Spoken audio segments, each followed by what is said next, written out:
One of the other tools that we learned earlier was the extrude tool.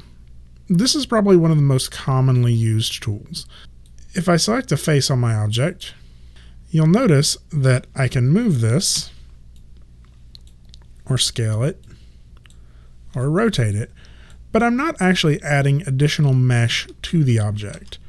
To get additional mesh, I have to extrude. So we can find that under Edit Mesh, Extrude. You'll also see that Control E is the shortcut for this. Let's click off. There's another way we can extrude as well. If I hit the W key for move, and I hold down Shift while moving, you'll see that it automatically gives me the option to extrude automatically. That's how common extrude is.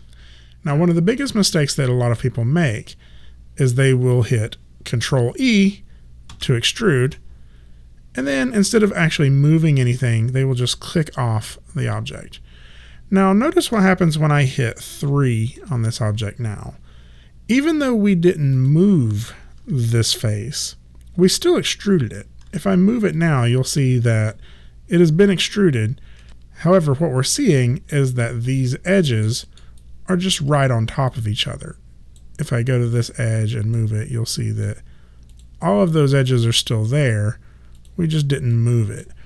And sometimes this can lead to some very messy mesh.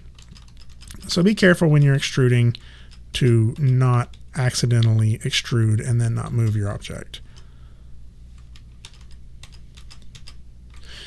So let's go ahead and extrude and see how this works. If I hit Control E to extrude, and I can move the object up, and you'll see that it's very much like I'm growing more mesh out of the top of this object.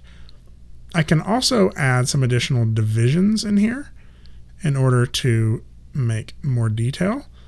And I can adjust my thickness, local offset Z, and offset of this. Now this is really nice because if I adjust my offset to something like this, I can still change the number of divisions and they will taper evenly. We can extrude multiple faces at a time. So for example, if I select these 4 objects and hit Control E, you'll see that I'm able to pull these faces out.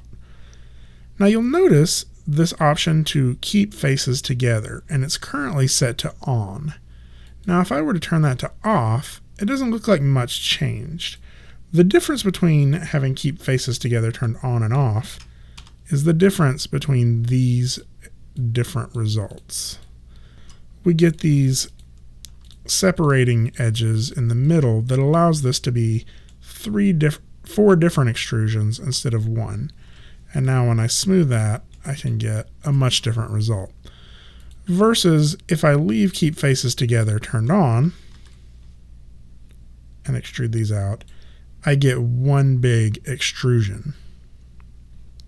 Again, a noticeable difference. Sometimes I need to extrude in a much more complicated way. So I'm going to show you a trick that a lot of people don't know about. If I go to the right view so I can see this object from the side, and I'm going to go to NURB surfaces and go to this pencil tool in order to create a NURBS curve.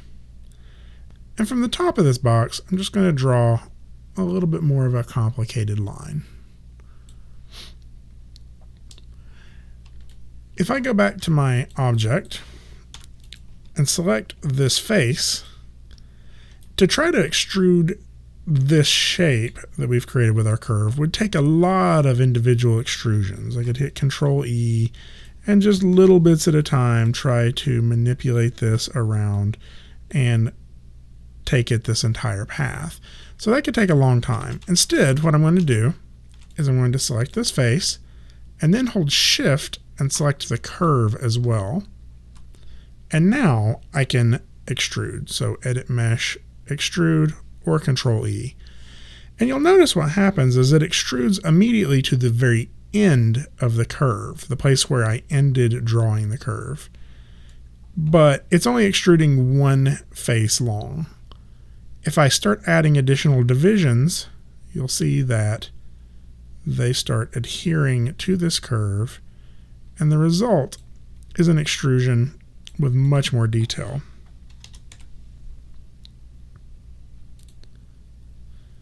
The interesting thing about this is because history is still turned on, I can edit this curve and it will still change my extrusion. So if I right click on the curve and go to my control vertices, you'll see that as I edit this, it changes the extrusion as well.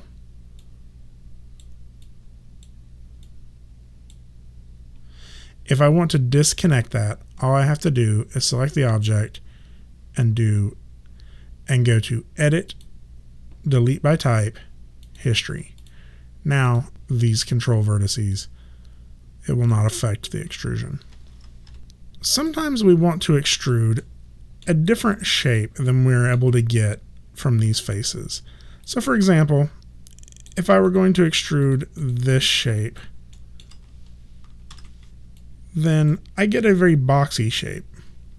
But let's say I wanted to extrude a triangle shape instead. I'm going to undo. And to do that, I would need to cut these edges differently. So I'm going to introduce you to the multi-cut tool. If I go to Mesh Tools, you're going to see Multi-Cut. Multi-Cut, very similarly to the Insert Edge Loop tool, allows us to add additional edges, but it allows us to add them one click at a time. So as you see, as I mouse over, it highlights different components. I can click and then drag and click to another. And you'll see I'm able to very quickly slice this. Whenever I've gotten the edges where I want them, I just hit enter. And now that's a new permanent edge. If I select these faces and hit Control E to extrude, and now I'm able to extrude out a triangular face. Now, just good modeling practice says that we should try to maintain all of our faces to either be triangles or quads. Anything more than a quad can get kind of messy. So for example, if I went back to this multi-cut tool again, and I sliced my object like this,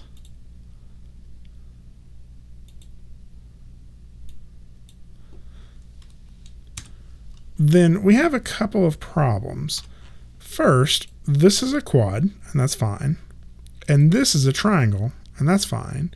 However, this face has 5 sides. And although that may not seem like it's a big deal, it can cause some problems. So for example, if I grab this vertex and move it in, Maya doesn't necessarily know what to do with this face. Should it make a hard edge here or a hard edge here? And so that's one of the reasons we try to avoid 5-sided faces in modeling. We call any face that has more than 4 sides an n-gon, the letter n. Just like you would see in algebra where people would use n to replace a number that they don't know. This is any number that would be over 4 we call an n-gon. And just in general terms, n-gons are bad practice. So let's go on and learn about another modeling tool. So one of the things you may notice is that in 3D models, the edges are very sharp. That's not really true to life in terms of what you will see in the objects around you. If you look at the corner of your desk or the corner of your model, you'll notice that there's a little bit of a rounded edge, and that if you were to touch the corner of your monitor, it's probably not going to cut you. This looks very sharp, as if it's a perfect machined edge. And that just seems computer generated. When we see that in our 3D models, it seems fake. So one of the ways we can fix that is by rounding these edges. So if I go to this edge here, and you'll notice that I can select the whole edge by double clicking it, I can go to Edit Mesh and Bevel. And what this will do is it will round the edge I have selected by dividing it into additional edges. So when I hit Bevel, it created two edges out of that one, and it divided them a pretty large amount. So I'm going to make that a little smaller, and you'll start to see that now, if I were to set this to something like 0.01 or 0.05, then this is a little bit more of a rounded edge. I can also add additional segments to this to make that edge even rounder. Now, the reason this is a good practice is because now this edge seems to catch light, whereas this edge isn't. And if you look at the objects around you, that's really what's happening. You'll see a little highlight from where the roundedness happens along that edge. Now, sometimes we'll have holes in our object that we need to fill. So for example, if this face were missing, there are several different ways we can fill that hole again. Now, it's important to notice while we have this face missing that our object is hollow. This object's not a solid object. What we have is more of a shell of an object. So the way we can fill this is just to patch up that shell. There's a couple of options, and I'll show them both to you now. So the first is to go to Mesh, Fill Hole. And if the hole is really small, it will fill it very easily. If the hole is a little harder to determine, let's say this, then we can go through and select the edges that encompass this hole. I just double clicked it and it automatically selected the whole edge. And then I can go to Mesh, Fill Hole, so Maya knows specifically which hole to fill. Now you'll notice in the process of doing that, it didn't connect this edge. And now we have a 6-sided face here, which as we learned earlier is bad. One of the ways we can fix that is by using the multi-cut tool again. Under Mesh Tools, Multi-Cut, and now I can click this vertex and this vertex to reinsert that cut. Another way we can fill holes is using the Bridge tool. So I'm going to, again, delete some of these faces. And we're going to bridge this gap. Now to do that, we have to select at least two edges. So if I right click and go to Edge and select this edge and this edge, I can go to Edit Mesh, Bridge, and Maya will create a face from the first edge I selected to the second. Now the thing you'll notice is that it didn't add those additional divisions to connect these faces together. I can add additional divisions just by hitting 1 and 2. And so now it appears that our model is fixed. Let's look and see. If I select this vertex and move it, you'll see that although those edges are there, they're not connected together. One of the ways we can fix this is to merge these vertices together. If I highlight all of these vertices and hold Shift right click, you'll see the option for merging vertices and then merge vertices. And that should have welded our edges back together. Now, another way to do that bridge would have just been to bridge it in a more smart way. So instead of selecting this edge and this edge, I could have selected these three edges and these three edges. And then when I went to Edit Mesh, Bridge, Maya would smoothly bridge across that, and you'll see that our vertices were automatically welded together. So let's move on to the next box. Let's go ahead and extrude two different faces. I'm going to go to Face and Face and hit Control E to extrude both of these. Now let's say I wanted to make this like a handle that connected this object together.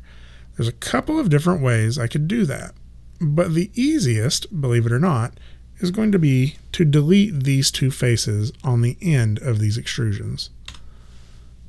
Now, to connect these together, I can do a couple of different things, but the first thing I want to show you is the Target Weld tool. under Mesh Tools, you'll see Target Weld. Target Weld is interesting. It allows us to click on one sub-object or component and drag it to another in order to weld those two sub-objects together. Let's undo that and see that you can also do it with edges. Edge to edge, and it will weld them both together. Now I can move these two edges up and do Target Weld again. And now these have been welded together. I need to move this around a little bit so you can see it more clearly. But what we have is a little bit of a handle now. However, there's not a lot of information about how this handle is shaped. It's really just 2 polygons tall. So to round this off more, we could start adding additional edge loops. So I could go to Mesh Tools, Insert Edge Loop, and start inserting additional edges and manipulating those in order to get more information about this shape. I can hit G to repeat my previous tool of Insert Edge Loop, and I can just continue to refine this shape as I go along.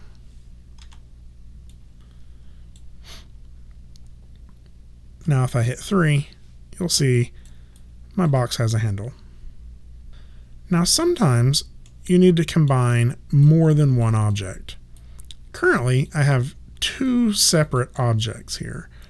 The first object is a bigger box. The second object is a smaller box. Before I combine these, let me go ahead and open up the outliner so you can see that we have 2 separate objects, p^8 and p^9. If I select both of those objects and go to Mesh, I can combine those objects. Now when I do that, it's going to create a new object, but you're going to see that there are still 2 nodes left over from when the object was 2 separate pieces. Now, if I were to just click this object now, you'll see it's all one object. However, it's still separated on the component level. If I were to grab these vertices, I can still move this whole form around just by moving all of its components. So even though it's one object, it's made up out of 2 different polygon shells.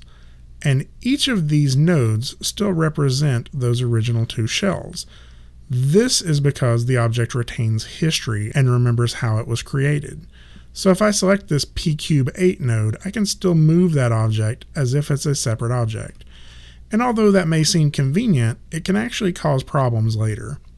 So again, I'm going to select my object and go to Edit, Delete by Type, History, and you'll see that when I do that, those 2 nodes have disappeared. And so now Maya is going to think of this as one object. However, it's still made up out of multiple components. So I would like to weld these together. Let's look at how we could do that. If I delete this face and this face, and then use the Target Weld tool under Mesh Tools, Target Weld, I can click and drag in order to start welding the components together. After they're all welded together, you'll see that not only is it one object, but it's one contiguous mesh. Now many of these modeling tools can be found in the modeling toolkit. I'm currently in the modeling window, and so a lot of those options we'll find in the menu. But if I go over here to this little hammer and box, you'll see that it opens up the modeling toolkit along the side of our window. And you'll see that some of the things we just used, such as smooth or extrude or bridge, are all listed here as well.